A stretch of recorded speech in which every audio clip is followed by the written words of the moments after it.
गीतेमध्ये द्वैत तत्वज्ञान आहे आणि महाराजांना द्वैत तत्वज्ञानाचा प्रश्न करणारा असल्यामुळे गीता ही आमच्या श्रीकृष्णाच्या गोष्टींनी परमेश्वर अवताराने सांगितलेले शास्त्र आहे आणि मग त्याने वर्तनी आहे.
सच्चिदानन्दरूपाय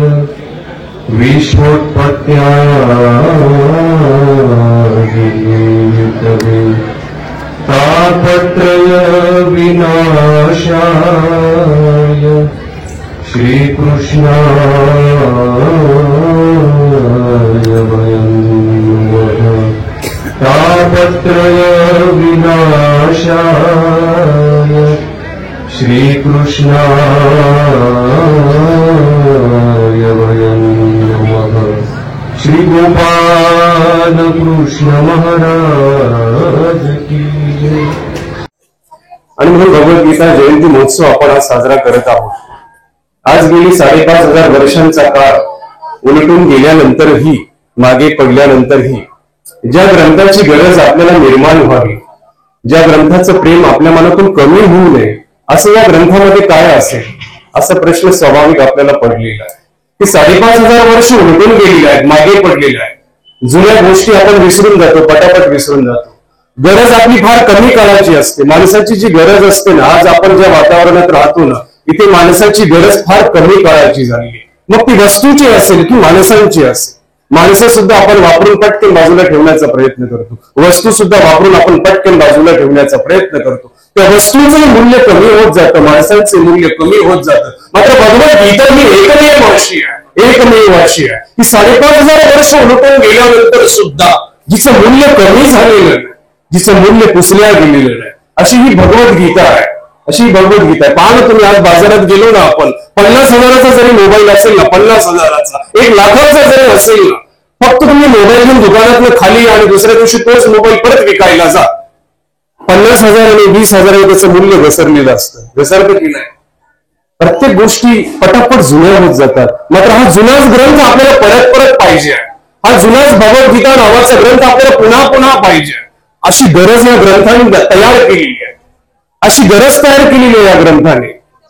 याला कारणही अगदी तसंच आहे, याला कारणही अगदी तसंच आहे. जेव्हा जेव्हा आपल्या आयुष्याचं महाभारत होतं ना, जेव्हा जेव्हा आपल्या आयुष्याचं महाभारत होतं, तेव्हा तेव्हा या महाभारताच्या समस्येमधून बाहेर काढून आपल्या जीवनाला समाधान देण्याची ताकद जर कुठल्या ग्रंथात असेल ना, तर ती भगवद्गीतेमध्ये, ती भगवद्गीतेमध्ये. आणि म्हणून याची गरज संपलेली. जेव्हा जेव्हा माणसाला समाधानाची गरज असते ना, तेव्हा तेव्हा माणसाला भगवद्गीता हातामध्ये घ्यावी लागते.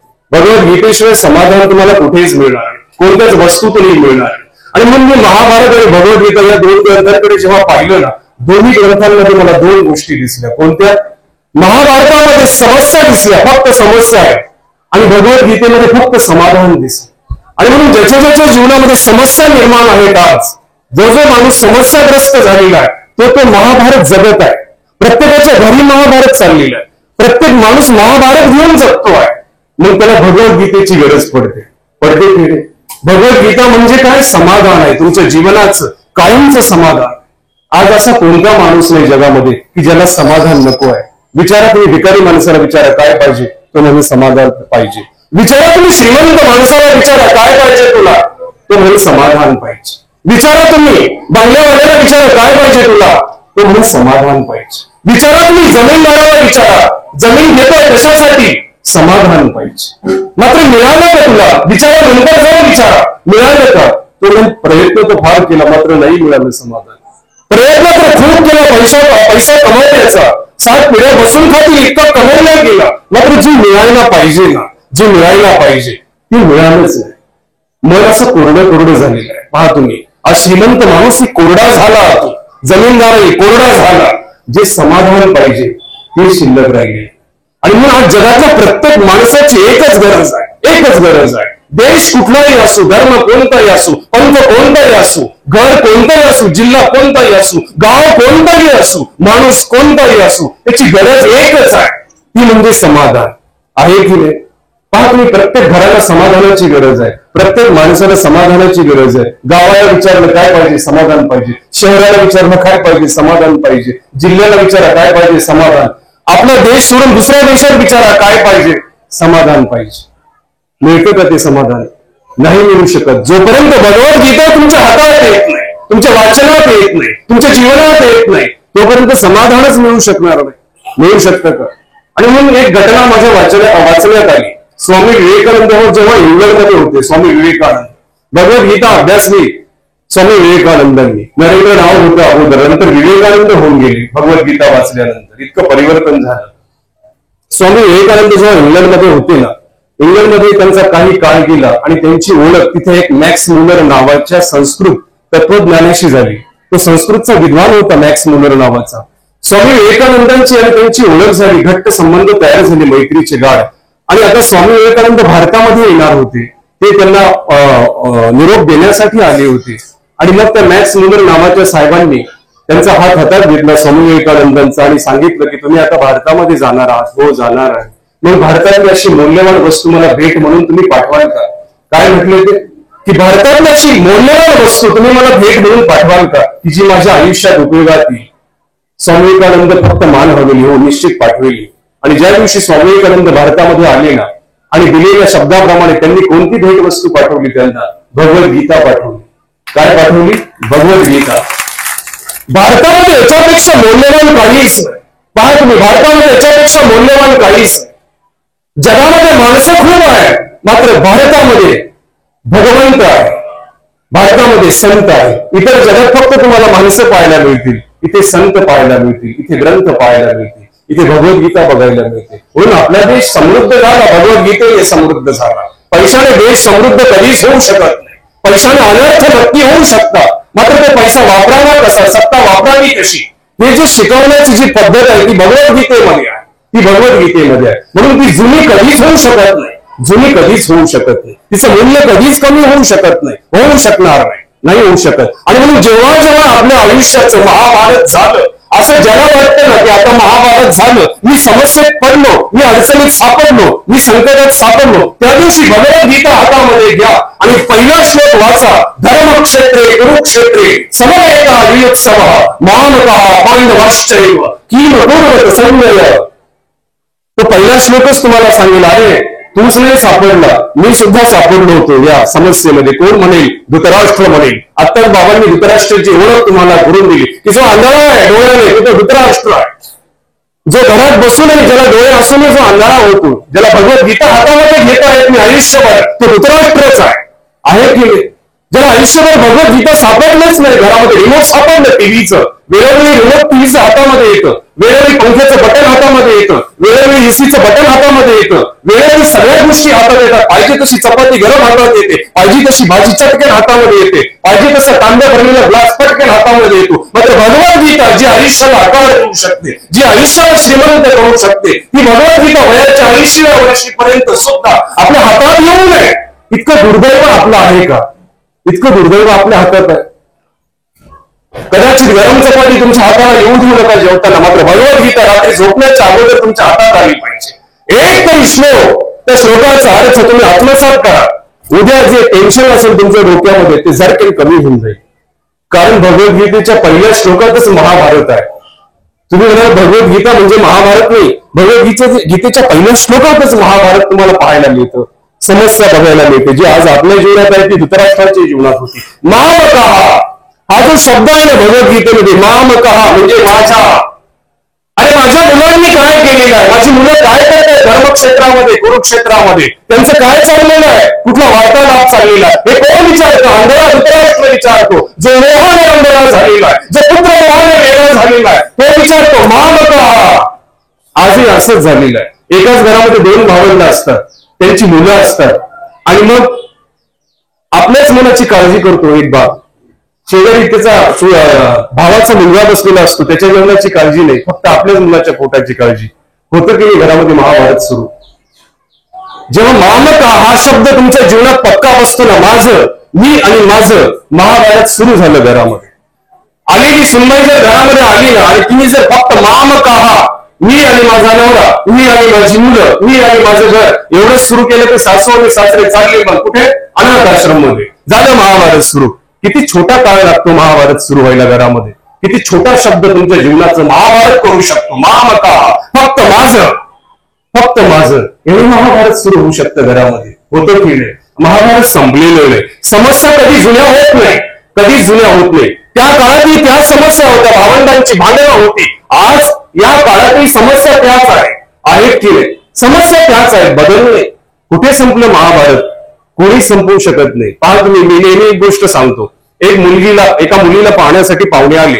त्याच्यामध्ये मुलगा होता जो नवरदेव होणार होता, त्या मुलीचा लग्न करायचं होतं. त्या मुलाची आई होती, त्या मुलाचा वडील होता, त्या मुलाचा आजोबा होता. तिघेही मिळून मुलगी पाहायला गेले.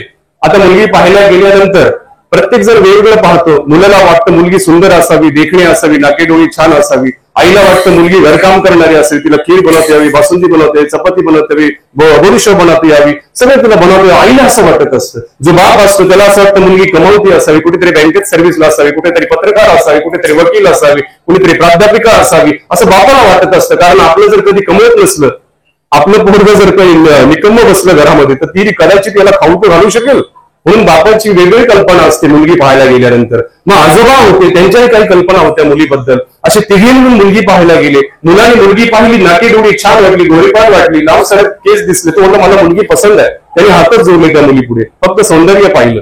आई थोडी शहाणी होती, तिने मुलीला बाजूला घेतलं. ती मुली काय तुला स्वयंपाक बनवता येतो का? ती म्हटली हो, मी फार छान स्वयंपाक बनवते. बुंदी येते, जिलेबी येते, गोडीशेव येते, बासुंदी येते, पुरणपोळी येते, खीर येते, सगळं येते म्हणत गेली.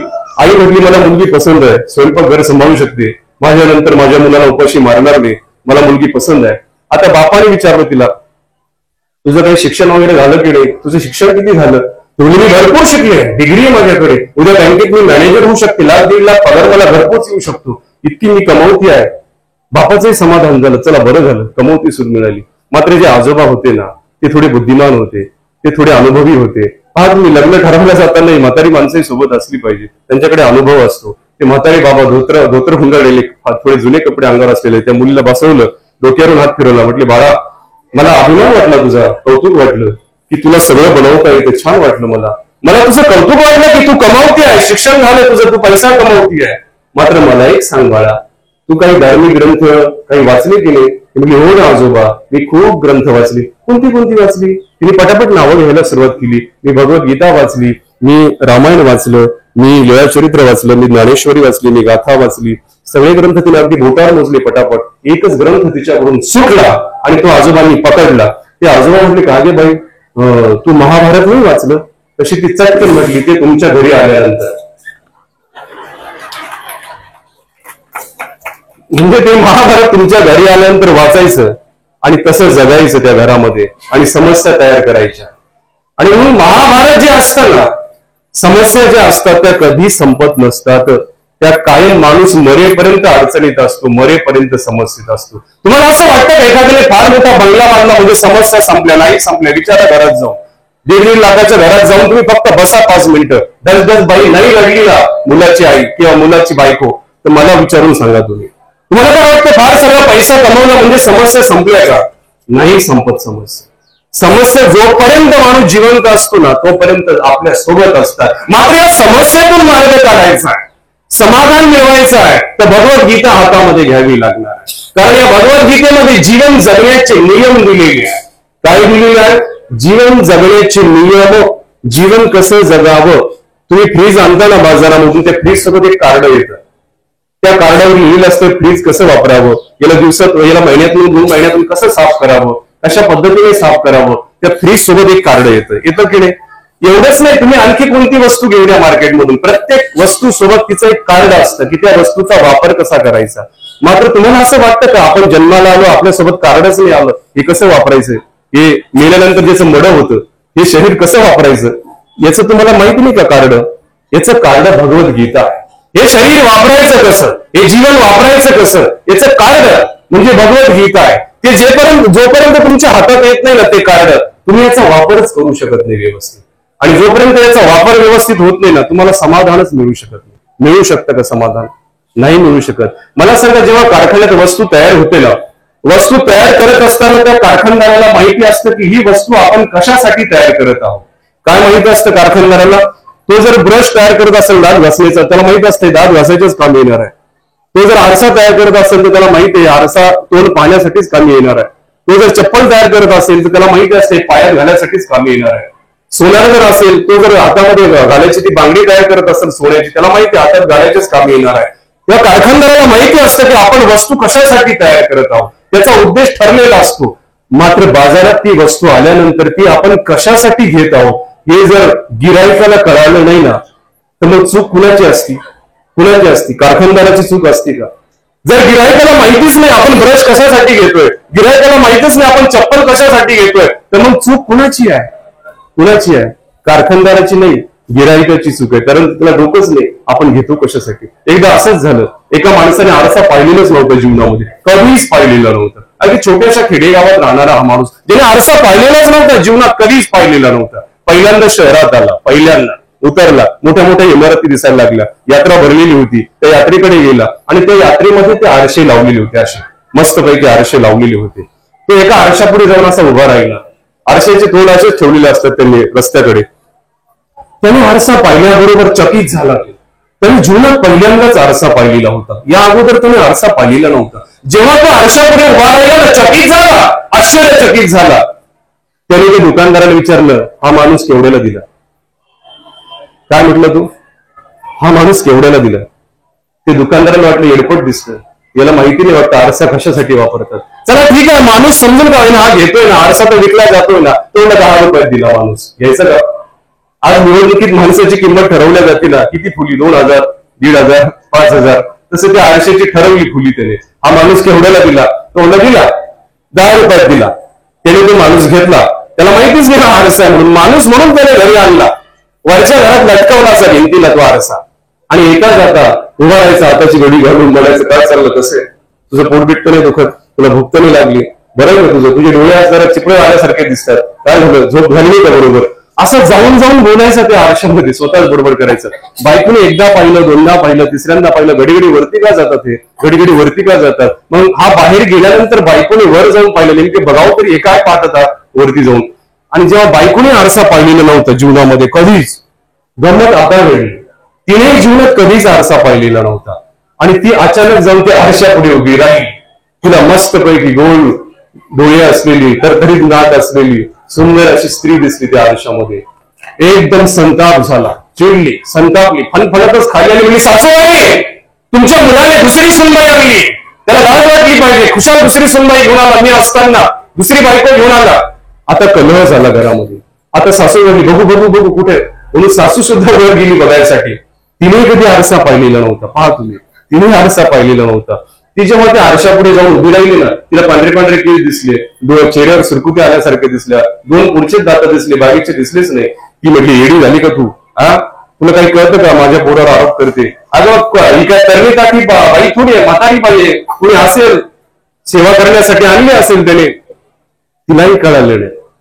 नंतर त्याचं म्हातारा आलं, त्या मुलाचा बाप आला, त्यालाही माहिती नाही, गांधी टोपी डोक्यावर घातली होती, आला आरशापुढे उभा राहिला. तो म्हटला, कुठे आहे कोण? ना बाई आहे ना म्हातारी आहे, याच्यामध्ये तर म्हातारा माणूस दिसतोय. त्यांनी कधी पाहिलेलं नव्हतं आरसा.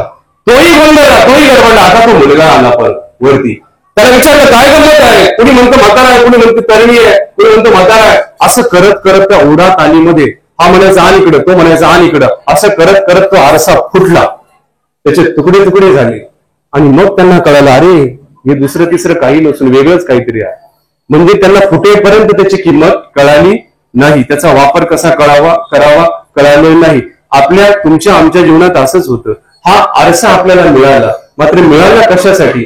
जीवन आपल्याला मिळालं कशासाठी? फुटेपर्यंत कळत नाही, मरेपर्यंत कळत नाही. हे मिळालं कशासाठी? हे जगावं कसं? याला कसं जगण्यात आणावं हे मरेपर्यंत कळत नाही. शेवटी आरसा फुटून जातो, हे जीवन फुटून जातं, तेव्हाही कळत नाही आपल्याला. आणि म्हणून भगवद्गीता म्हणजे एक असं कार्ड आहे ज्याच्यावरती लिहिलेलं आहे की तुम्ही जगावं कसं, की ज्या जगण्यामुळे तुमचं जीवन आनंदी होऊ शकतं, ज्या जगण्यामुळे तुम्हाला समाधान मिळू शकतं. अशी ही भगवद्गीता तुम्हाला सर्वांना मिळालेली आहे. म्हणून आपण या अर्थाने समृद्ध आहोत, की आपण या अर्थाने खरोखर श्रीमंत आहोत, की भगवद्गीता सारखा महान ग्रंथ आपल्या देशामध्ये आहे जो आपल्या जीवनाला सुंदर बनवू शकतो. आणि म्हणून भगवद्गीता ही तुम्हाला शिकवणारी आहे की जगावं कसं. जर नाही कळालं ना आपल्याला तर मग महाभारत ठरलेलंच आहे आयुष्याचं. म्हणून वापर कसा करावा जीवनाचा हेही कळालं पाहिजे. ही योग्यता तुमच्या हातात दिलेली देवाने. हे मनुष्य शरीर हे सामर्थ्य आहे, ही योग्यता आहे जी तुमच्या हातात वापरायला दिली. नाही वापरता आली तर ते सामर्थ्य वाया जाणार आहे. एक गोष्ट तुम्हाला सांगतो, एका गुरुकुलामध्ये 4 विद्यार्थी शिकत होते. किती? 4. त्यातले जे 3 होते ना ते फार हुशार होते, फार बुद्धिमान होते. आणि एक जो होता ना तो थोडा हुशार कमी होता, मात्र समजूतदार जास्त होता. त्याला समजायचं खूप, वागावं कसे त्याला समजायचं. समजूतदार होता, बुद्धी कमी होती मात्र समजूतदार होता. हे 3 जण होते ना बुद्धिमान होते. यांनी शास्त्रांचा अभ्यास केला, गहन अभ्यास केला, खोल अभ्यास केला. आणि शास्त्र अभ्यास पूर्ण झाल्यानंतर हे 4 जण गावाकडचे होते, 4 निघाले. मात्र जे 3 होते ना त्यांच्या मनात वाटायचं हे गावंढाळ आहे, याला काय कळतं? गावंढाळ आहे, याला काय कळतं? आपण शिकलेलो आहोत, आपण बुद्धिमान आहोत. 3 डोक्यात अभिमान आला, विद्येचा अभिमान आला. आणि मग 3 रस्त्याने चालले होते. आणि चालता चालता एका जंगलाची वाट लागली. रस्ता सुरू झाला जंगलाचा. आणि त्या जंगलामध्ये बऱ्याच दिवसांपासून, बऱ्याच महिन्यांपासून एक वाघ मरून पडलेला होता. कोण? वाघ मरून पडलेला होता. त्याची हाडं अशी पडलेली होती रस्त्यावर. त्यातल्या एकाने ओळखलं, अरे हा वाघ आहे, मरून पडलेला आहे, मी याची हाडं जोडू शकतो, माझ्याकडे सामर्थ्य आहे. बघा, विद्येचा उपयोग जर चांगला करता आला नाही ना का अनर्थ होऊ शकतो. तर याची हाडं मी जोडू शकतो, याची हाडं मी चांगला सांगडा तयार करू शकतो. दुसरा म्हणजे तू सांगडा तयार करशील तर माझी विद्या अशी आहे की मी याच्यामध्ये मेद, मांस, रक्त सगळं कातडी याला बसून देऊ शकतो. तिसरा म्हटला, ठीक आहे तुम्ही तुमचं काम होऊ द्या, मग मी माझं सांगेल पुढे काय करायचं. तसा एक जो होता ना त्याने मस्तपैकी आता हाडांचा सांगडा तयार केला. त्याच्याकडे सामर्थ्य होतं विद्येचं. हाडाचा सांगडा तयार झाला मस्तपैकी. वाघ आता उभा राहिला, हाडाच्या पायावर उभा राहिला. आता जो दुसरा होता ना तो म्हणला, आता मी करू माझं काम सुरू. तो म्हटलं हो कर ना. मग त्याने लगेच त्याच्यामध्ये रक्त, मेद, मांस, रुधिर सगळं चर्म कातडी लावून मस्तपैकी असा वाघ तयार केला. जसा दुकानात असतो ना लहान मुलांना विकायसाठी, तसा हा आता तयार झाला वाघ. आता तिसरा जो होतं ना, झालं तुमचं काम, आता बाजूला, आता मी माझं काम करतो. ते दोघं म्हटले तू काय करशील? तुम्हाला माहिती नाही माझ्याकडे अशी विद्या आहे की मी याच्यामध्ये प्राण टाकू शकतो. या वाघामध्ये मी काय टाकू शकतो? प्राण टाकू शकतो. तो चौथा जो होता ना, तो समजूतदार होता. तो लरी वेडे झाले का तुम्ही?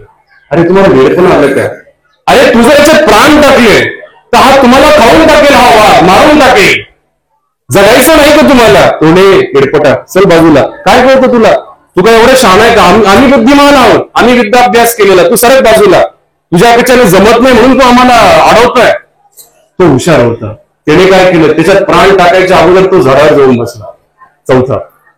आता हा तिसरा होता ना, याने लगेच मंत्र म्हटले, पटापट पटापट मंत्र म्हटले आणि त्याच्यात प्राण भरला. जसा प्राण भरला ना, तसा त्या वाघाने मोठी डरकाळी फोडली. जशी डरकाळी फोडली तसे तिघेही समोर बसलेले होते. वाघ मरताना उपाशी मेलेला होता, पळता पळता मेलेला होता, व्याकुळ झालेला होता. जसा जागा झाला त्याच्यातली भूक अनावर झाली आणि त्याने तिघांवरती झडप एकदाच टाकली. तिघांना एकदाच फाडलं आणि एकदाच खाऊन टाकलं. आणि वर जो झाडावर बसला होता तो मात्र सावध होऊन गंमत पाहत होता. पहा तुम्ही, जीवनामध्ये अशीच फजिती आपली होते. आपल्याकडे देवाने सामर्थ्य दिलं, हे मनुष्य नावाचं शरीर दिलं आपल्याला. मात्र याचा वापर जर चांगल्या ठिकाणी करता आला नाही तर अशीच गंमत आपली होऊन जाते. समस्या जीवनामध्ये किती मोठी तयार झाली. म्हणून ही समस्या आपल्या जीवनात तयार होऊ नये. महाभारतासारखी समस्या आपल्या जीवनात होऊ नये म्हणून आपण हे जीवन कसं वापरायचं हे अगोदर शिकून घेतलं पाहिजे आणि मग आपण त्या पद्धतीने जीवन जगलं पाहिजे. भगवद्गीता एक असा ग्रंथ आहे, हा ज्याच्या वाचण्यात येतो, हा ज्याच्या ऐकण्यात येतो आणि हा ज्याच्या जगण्यात येतो ना, त्याच्या जीवनाचं मूल्य हा ग्रंथ वाढवून टाकतो. काय वाढवतो? आपल्या जगण्याचं मूल्य वाढवून टाकतो हा ग्रंथ. आपल्यातल्या सद्गुणांची वाढ करून टाकतो आणि आपल्या जीवनाची किंमत वाढवून टाकतो. पाच मी बाजारामध्ये वस्तूची किंमत ठरलेली असते, सोयी तयार झाली तिची किंमत ठरलेली असते, कपडे तयार झाले किंमत ठरलेली असते, त्या वस्तूच्या गरजेनुसार किमती ठेवलेल्या असतात. डोकेदुखायची गोळी छोटी असते मात्र योग्यता मोठी असते तिच्यामध्ये, म्हणून तिची किंमत पाच मी जास्त असते. तर वस्तू लहान असते मात्र योग्यतेनुसार किंमत ठेवलेली असते. प्रत्येक वस्तूची किंमत अगोदरच ठेवलेली असते. मात्र माणूस एक मात्र असा आहे, जन्म झाल्यावर याची किंमतच ठेवलेली नसते, याची काहीच किंमत नसते. मात्र जसं जसं हा मोठा होतो याच्यामध्ये जर सद्गुणता वाढत गेली, चांगले गुण विकसित होत गेले तर याची किंमत वाढत जाते. आणि जर याच्यातले सद्गुण वाढले नाही, अपूर्ण राहिला, हा दुर्जनच झाला, त्याची किंमत कमी कमी होत जाते. म्हणून माणसाला किंमत जर वाढवायची असेल तर आपल्यातल्या सद्गुणांची वाढ करावी लागेल. त्यासाठी भगवद्गीता वाचावी लागेल, ऐकावी लागेल आणि जीवनामध्ये आणावी लागेल. तरच आपल्या जीवनामध्ये माणूस म्हणून आपण नावारूपाला येऊ शकतो. माणूस म्हणून आपलं मूल्य वाढवू शकते ही भगवद्गीता. मग कसं वाढणार हे मूल्य? अहंकार आपल्या ताब्यात असला पाहिजे, आपण अहंकाराच्या ताब्यात नसलो पाहिजे. हे कोण शिकवतं? भगवद्गीता शिकवते की माणूस अहंकाराच्या ताब्यात नाही गेला पाहिजे, अहंकार त्याच्या ताब्यात असला पाहिजे. माणूस अभिमानाच्या ताब्यात नसला पाहिजे, अभिमान त्याच्या ताब्यात असला पाहिजे. जमतं का असं? आपल्याला नाही जमत. आज अख्खीची अख्खी माणसं खाऊन टाकली अभिमानाने, अहंकाराने खाल्ली केली. जसं डरकाळी फोडून त्या वाघाने खाऊन टाकलं ना त्या तिघांना, तसं माणसाला आज खाऊन टाकलं. या 6 प्रकारच्या वाघांनी खाल्लं. काम, क्रोध, लोभ, मोह, मद आणि मत्सर ही 6 प्रकारची वाघ आहेत. सुप्त आहे. महाभारत हे सुप्त आहे, तुमच्यामध्ये सुप्त आहे. धर्मक्षेत्रे, कुरुक्षेत्रे म्हणून भगवद्गीतेची सुरुवात महाभारतापासून झाली. मामकहा तुमच्यामध्येच आहे, ते सुप्त आहे महाभारत. फक्त त्याला जागं करायचं की नाही करायचं हे तुमच्यावरती अवलंबून आहे. म्हणून तो सांगडा जसा पडलेला सुप्त होता, त्याचा वाद करायचा की त्याला तसंच राहून द्यायचं हे आपण ठरवू शकतो. म्हणून त्याचा वाद होऊ देऊ नका, अहंकाराचा वाद होऊ देऊ नका, अभिमानाचा वाद होऊ देऊ नका. याने तुमचेच प्राणहरण होतील. म्हणून महाभारत पाहिल्यानंतर तुम्हाला शिकायला मिळालंच असेल की दुर्योधनाचा अहंकार किती टोकाचा होता, धृतराष्ट्राची ममता किती टोकाची होती. त्याच्यामुळे खाल्ल्या गेले, खाऊन टाकले यांना काळाने. मात्र अर्जुनासारखा सद्गुणी माणूस, विवेकी माणूस जेव्हा श्रीकृष्णांचा आश्रय घेतो, म्हणजे भगवद्गीतेचा आश्रय घेतो, अर्जुनाचा पराभव होऊ शकला नाही. म्हणून यत्र योगेश्वर कृष्ण यत्र पार्थ धनुर्धर तत्र श्री विजयो भूतील ध्रुवा नीतील मतिर्मम. जो विवेक, अर्जुन हा विवेक आहे, श्रीकृष्ण हा विवेक आहे आणि अर्जुन त्या विवेकाचा आश्रय घेणारा विवेकी आहे. कोण आहे? विवेकी. जो विवेकाचा आश्रय घेतो, जो देवाचा आश्रय घेतो, त्याचा कधीच पराभव होत नाही. म्हणून भगवद्गीता तुम्हाला हे शिकवते की जीवनात आल्यानंतर तुम्ही विवेकाचा आश्रय घ्या. विवेक म्हणजे भगवंत आहे. विवेक म्हणजे परमार्थ आहे, विवेक म्हणजे ग्रंथ आहे, विवेक म्हणजे संत आहे. या सगळ्यांचा तुम्ही आश्रय घ्या. तुमचा पराभव कधीच होणार नाही. पराभव होईल तुमच्यातल्या दुर्गुणांचा होईल. महाभारताच्या युद्धात पराभव कुणाचा झाला? दुर्गुणी लोकांचा झाला, अधर्मी लोकांचा झाला आणि विजय कुणाचा झाला? धर्मवान लोकांचा झाला. आणि म्हणून आपल्याला आपल्या जीवनामध्ये जर विजयी व्हायचं असेल, पराभूत व्हायचं नसेल, तर आपण विवेकाचा आश्रय घेतला पाहिजे. ही भगवद्गीता आपल्याला शिकवते. आणि म्हणून आपण आपल्या जीवनामध्ये प्रत्येक वर्षी ही जयंती साजरी करत असताना एक संकल्प नक्की केला पाहिजे की जसं संत ज्ञानेश्वरांनी सांगितलं की एक तरी ओवी अनुभवावी, तसा आपण एक तरी श्लोक आपल्या जीवनामध्ये अनुभवला पाहिजे की भगवद्गीतेचा किती गोड आहे. तो श्लोक वारंवार अगदी मनात आणला पाहिजे, भोगला पाहिजे, कंठस्थ केला पाहिजे, त्याचं पारायण झालं पाहिजे घरामध्ये. मनाला शांती मिळाल्याशिवाय राहणार नाही. आणि म्हणून आपल्या जीवनामध्ये आज शांतीची गरज आहे, समाधानाची गरज आहे. प्रत्येक जगाला, प्रत्येक माणसाला, प्रत्येक व्यक्तीला शांतीची गरज आहे, समाधानाची गरज आहे. आणि ते जर आपल्याला हवं असेल ना, तर तुम्हाला महाभारतापासून लांब राहावं लागेल आणि भगवद्गीतेच्या जवळ यावं लागेल. म्हणून महाभारत तुम्ही वाचा, मात्र जगू नका. भगवद्गीता वाचा आणि जगाही, तरच तुमच्या जीवनामध्ये समाधान होऊ शकतं. एवढंच मी या ठिकाणी सांगतो.